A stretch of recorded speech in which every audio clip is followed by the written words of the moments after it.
എല്ലാവർക്കും നമസ്കാരം. കുറേ നാളായിട്ട് വീഡിയോ ഒന്നും ഇടാൻ പറ്റാറില്ല കേട്ടോ.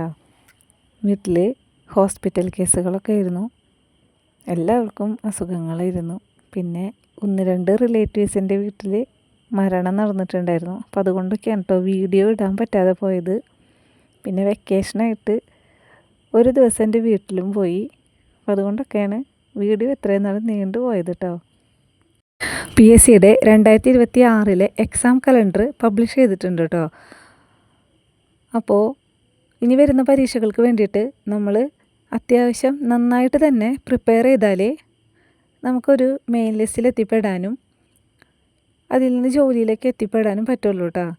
അപ്പോൾ മെയിൻ ലിസ്റ്റിൽ എത്തുക എന്നതിനേക്കാളുപരി മെയിൻ ലിസ്റ്റിൽ തന്നെ അത്യാവശ്യം മുകളിലുള്ളൊരു റാങ്കിലേക്ക് എത്തിച്ചേരാൻ കേട്ടോ നമ്മൾ ശ്രമിക്കേണ്ടത്.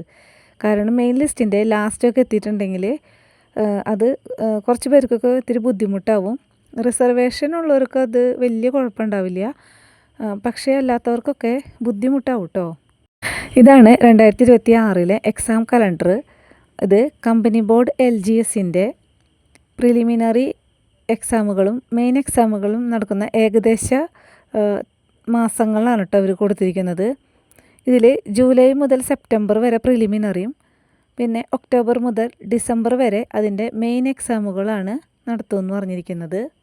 പിന്നെ അടുത്തതായിട്ട് കാറ്റഗറി നമ്പർ 618 സ്റ്റോർമാൻ എന്നാണ് അതിൻ്റെ തസ്തികയുടെ പേര്. അതും ഇതേപോലെ തന്നെ ജൂലൈ മുതൽ സെപ്റ്റംബർ വരെ പ്രിലിമിനറിയും പിന്നെ ഒക്ടോബർ മുതൽ ഡിസംബർ വരെ അതിൻ്റെ മെയിൻ എക്സാമും. പിന്നെ അടുത്തത് വരുന്നത് 619 കാറ്റഗറി നമ്പർ ബിവറേജസ് LD ആണ്.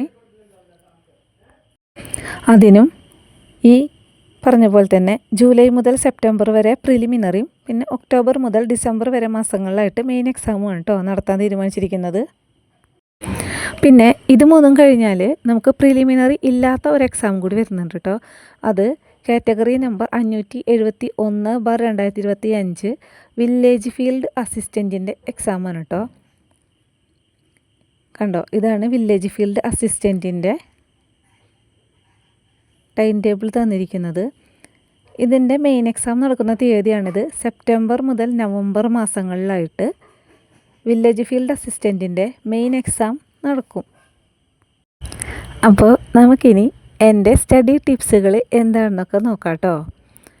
ഫസ്റ്റ് തന്നെ ഞാൻ മുൻഗണന കൊടുക്കുന്നത് നമ്മളുടെ സിലബസിൽ പറഞ്ഞിരിക്കുന്ന എല്ലാ ഭാഗങ്ങളും നന്നായിട്ട് പഠിച്ചെടുക്കുക എന്നുള്ളതാണ് കേട്ടോ. നമ്മൾ പഠിക്കുന്നതിനേക്കാളും കൂടുതൽ ചെയ്യേണ്ടത് റിവിഷൻ ചെയ്യുക എന്നുള്ളതാണ്. അപ്പോൾ ഈ പഠിച്ചെടുത്ത ഭാഗങ്ങൾ ഞാൻ റിവിഷൻ ചെയ്യാറുണ്ട്. അതെങ്ങനെയാണെന്ന് വെച്ചാൽ ഞാനിപ്പോൾ ഡേ ടൈമിൽ ഇരുന്ന് പഠിക്കുന്ന ഭാഗങ്ങൾ ഞാൻ പിറ്റേ ദിവസം രാവിലെ എണീറ്റ് വായിച്ച് നോക്കും കേട്ടോ. അതിപ്പോൾ വിവിധ തരം സബ്ജക്റ്റുകളാണ് ഞാൻ പഠിക്കാറ്. എനിക്ക് അങ്ങനെയാണ് കേട്ടോ ഇഷ്ടം. ഞാൻ ഒറ്റ സബ്ജക്റ്റ് മാത്രമായിട്ടിരുന്ന് പഠിക്കാറില്ല. സബ്ജക്റ്റുകളൊക്കെ സ്പ്ലിറ്റ് ചെയ്തിട്ട്, അതായത് മാത്സ്, പിന്നെ അതേപോലെ സയൻസ്, ഹിസ്റ്ററി, ജോഗ്രഫി, അങ്ങനെ വ്യത്യസ്ത തരം സബ്ജക്റ്റുകൾ എടുത്തിട്ട് അതെല്ലാം കൂടി കുറേശ്ശെ പാർട്സ് ആക്കിയിട്ടാണ് ഞാൻ പഠിക്കാറ്. അപ്പോൾ ഒരു ദിവസം ഒരേ സബ്ജക്റ്റ് തന്നെ പഠിക്കുന്നവരുണ്ടാവും, പക്ഷേ എനിക്ക് അങ്ങനെ പഠിക്കുമ്പോൾ ബോറടിക്കും കേട്ടോ, ഒരേ സബ്ജക്റ്റ് തന്നെ പഠിക്കുമ്പോൾ. അപ്പോൾ അതൊക്കെ നിങ്ങളുടെ യുക്തി പോലെ ചെയ്യണം. ഞാൻ ഇങ്ങനെയാണ് പഠിക്കാറ്. അപ്പോൾ ഈ വ്യത്യസ്ത തരം സബ്ജക്റ്റ് ആണെങ്കിലും ഞാൻ ഇന്ന് പഠിക്കുന്നത് നാളെ രാവിലെ ആയാലും വായിച്ച് നോക്കും. അതാണ് എൻ്റെ ഫസ്റ്റ് റിവിഷൻ എന്ന് പറയണത്.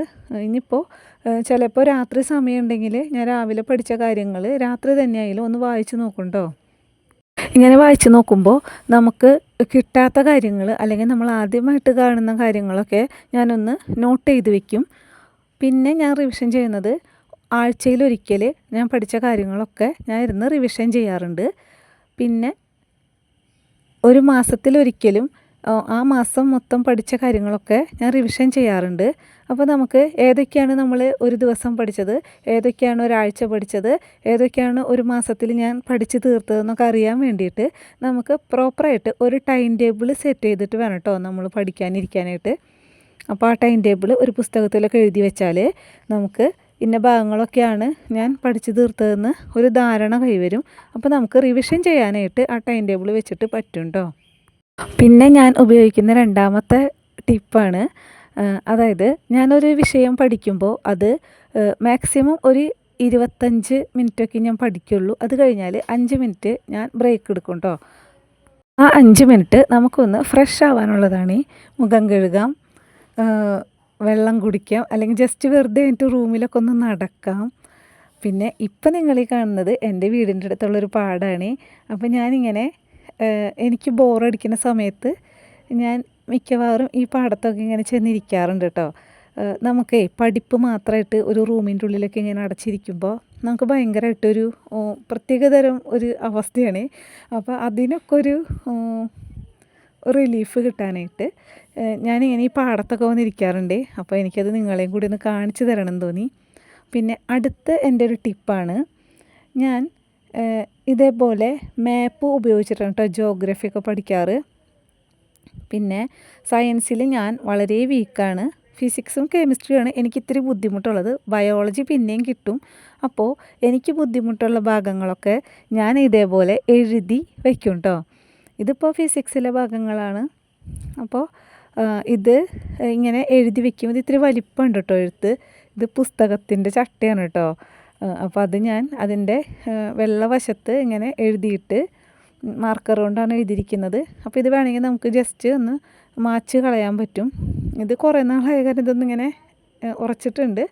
എങ്കിലും നമുക്ക് ഇത് മായ്ക്കണമെങ്കിൽ ജസ്റ്റ് ഒരു സോപ്പ് വെള്ളം ഒരു തുണിയിൽ മുക്കിയിട്ട് ഇങ്ങനെ തുടച്ചിട്ടുണ്ടെങ്കിൽ ഇത് പോകും. അപ്പോൾ ഇതിൽ എഴുതി വെച്ചതൊക്കെ നമുക്ക് മാറ്റാൻ പറ്റും കേട്ടോ. പിന്നെ എൻ്റെ കയ്യിലുള്ളത് ഈ ഒരു മാപ്പാണ്. ഇത് ഞാൻ ഓൺലൈനിൽ നിന്ന് ഡൗൺലോഡ് ചെയ്തിട്ട് ഇതിൻ്റെ കളർ പ്രിൻ്റ് എടുത്ത് വെച്ചതാണ്. ബ്ലാക്ക് ആൻഡ് വൈറ്റ് കാണുന്നതിനെക്കാട്ടിലും കളർഫുള്ളായിട്ട് കാണുമ്പോൾ എനിക്ക് എന്തോ ഒരു അതിനോട് കൂടുതലൊരു ഇമ്പം തോന്നും. അങ്ങനെ എടുത്ത് വെച്ചതാണ് കേട്ടോ. ഇതും അതേപോലെ പ്രിൻ്റ് എടുത്ത് വെച്ചതാണ്, നമ്മളുടെ പീരിയോഡിക് ടേബിള്.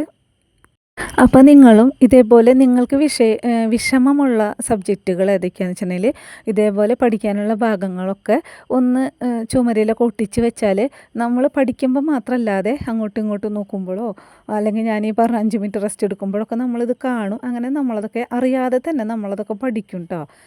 അങ്ങനെ ഒരു അനുഭവം എനിക്കുണ്ട്. പിന്നെ അടുത്തൊരു ടിപ്പാണ് ഷോർട്ട് നോട്ട്സുകൾ ഉണ്ടാക്കി വയ്ക്കൽ. അതായത് ഞാൻ പഠിക്കുന്ന ഭാഗങ്ങളിൽ എനിക്ക് ഇനിയും വീണ്ടും ഒന്നും കൂടി നോക്കണം, അല്ലെങ്കിൽ ഏറ്റവും പുതിയ പോയിൻ്റാണ്, അല്ലെങ്കിൽ എനിക്കത് ഓർമ്മയില്ല, അങ്ങനെയുള്ള ഭാഗങ്ങളൊക്കെ ഞാൻ ഇതേപോലെ സ്റ്റിക്കി നോട്ടിൽ ഒട്ടിച്ച് വെക്കാറുണ്ട് കേട്ടോ. അപ്പോൾ ഇതൊക്കെ എൻ്റെ പണ്ടത്തെ കളക്ഷനാണ്. ഒരുപാട് സ്റ്റിക്കി നോട്ടുകളാവുമ്പോൾ നമുക്ക് ചുമരിലൊക്കെ ഒട്ടിച്ച് വെക്കും. പക്ഷേ കുറേ എണ്ണമാകുമ്പോൾ നമുക്കത് എല്ലാം വായിച്ച് നോക്കാൻ പറ്റില്ല കേട്ടോ. അപ്പോൾ ഇതേപോലെ ഒരുപാട് എണ്ണമാകുമ്പോൾ ഞാനിതൊക്കെ ഒരു പേപ്പർ ക്ലിപ്പ് വെച്ചിട്ട് ഇങ്ങനെ ക്ലിപ്പ് ചെയ്തിട്ട് എടുത്ത് വെച്ചു. ഈ സ്റ്റിക്കി നോട്ടുകളെല്ലാം തന്നെ വിവിധ തരം സബ്ജക്റ്റുകളൊക്കെ മിക്സായിട്ടാണ് കേട്ടോ, ഓർഡറിലൊന്നല്ല ഇരിക്കുന്നത്. കാരണം ഞാൻ പഠിക്കുന്നത് ഒരു സബ്ജക്റ്റ് വെച്ചിട്ടല്ല, പല പല സബ്ജക്റ്റ് വെച്ചിട്ടാണ് ഞാൻ ഡെയിലി പഠിക്കാറ്. അപ്പോൾ അതിനനുസരിച്ച് ഇതങ്ങനെ കറക്റ്റ് ഓർഡറിലൊന്നല്ല ഇരിക്കുന്നത്. വ്യത്യസ്ത തരം സബ്ജക്റ്റുകളൊക്കെയാണ്. ഇതൊക്കെ ഈ ചമരുമ്മ ഞാൻ ഒട്ടിച്ച് വെച്ചിരുന്നതാണ്. ഇപ്പോൾ കുറേ നാൾ അവിടെ ഇരുന്ന് കഴിഞ്ഞപ്പോൾ ഞാനതൊക്കെ എടുത്ത് ക്ലിപ്പ് ചെയ്ത് സൂക്ഷിച്ച് വെച്ചിരിക്കുന്നതാണ്. പിന്നെ ഞാൻ ഇപ്പോൾ അടുത്ത് മേടിച്ച പുസ്തകമാണ് SCERTയുടെ അറിവിടം, ടാലൻറ്റിൻ്റെ ബുക്കാണ്. ഇത് സോഷ്യൽ സയൻസിൻ്റെ ബുക്കാണ് കേട്ടോ. പിന്നെ ഇത് സയൻസിൻ്റെ പുസ്തകമാണ്. ഫിസിക്സ്, കെമിസ്ട്രി, ബയോളജി ഒക്കെ ഈ പുസ്തകത്തിലുണ്ട്. ഇത് ടാലൻറ്റ് പബ്ലിക്കേഷൻ്റെയാണ് ഈ 2 പുസ്തകങ്ങളും. പക്ഷേ കമ്പാരിറ്റീവ്ലി എനിക്ക് ദ ബെസ്റ്റ് പബ്ലിക്കേഷൻ്റെ ഒരു പുസ്തകമാണിത്. ഈ ബുക്കാണ് കേട്ടോ ഇത് എനിക്ക് കൂടുതൽ ഇഷ്ടപ്പെട്ടത്. കാരണം വേറൊന്നുമല്ല, ഇതിൽ സോഷ്യൽ സയൻസും സയൻസും കൂടാതെ ബാക്കി നമ്മളുടെ IT, പിന്നെ മാത്സ്, മലയാളം, ഇംഗ്ലീഷ്, അങ്ങനെ എല്ലാ ഭാഗങ്ങളും ഒറ്റ SCERT റാങ്ക് ഫയലായിട്ട് നമുക്ക് കിട്ടും കേട്ടോ. പിന്നെ വിലയും മറ്റേ അറിവിടം ബുക്കിന് ഇത്തിരി വില കൂടുതലുണ്ട്. മറ്റേ ദ ബെസ്റ്റ് പബ്ലിക്കേഷൻ്റെ പുസ്തകമാണെങ്കിൽ 650 രൂപയ്ക്കാണ് കേട്ടോ ഞാൻ മേടിച്ചത്. അതിലെല്ലാ സബ്ജക്റ്റും ഉൾപ്പെടുന്നുണ്ട്. മറ്റേത് സോഷ്യൽ സയൻസും മാത്രമായിട്ടാണ് ഈ പുസ്തകം ഇറങ്ങുന്നത്. അതുമാത്രം എനിക്ക് അതിൻ്റെ ഒരു പോരായ്മയായിട്ട് തോന്നി. പക്ഷേ കണ്ടൻറ്റും ഒക്കെ അടിപൊളിയാണ്. 2 പുസ്തകവും അടിപൊളിയാണ് കേട്ടോ. PSCയുടെ എക്സാം കലണ്ടറൊക്കെ വന്ന സ്ഥിതിക്ക് നമുക്കിനി എന്നാണോ എക്സാം എന്ന് ആലോചിച്ചിരുന്ന സമയം കളയാനൊന്നുമില്ല. എക്സാമുകളൊക്കെ ഏകദേശം ഇപ്പം നടക്കുന്ന ഒരു ധാരണയായിട്ടുണ്ട്. അപ്പോൾ ആരും ഇനി ഒട്ടും സമയം കളയണ്ട, വേഗം തന്നെ ഇരുന്ന് പഠിച്ചോളൂ കേട്ടോ. കാരണം ഒരു ജോലി നേടിയെടുക്കുക എന്ന് പറയണത് നമ്മളുടെ ജീവിതത്തിൽ വളരെ അത്യാവശ്യമുള്ളൊരു കാര്യമാണ് കേട്ടോ.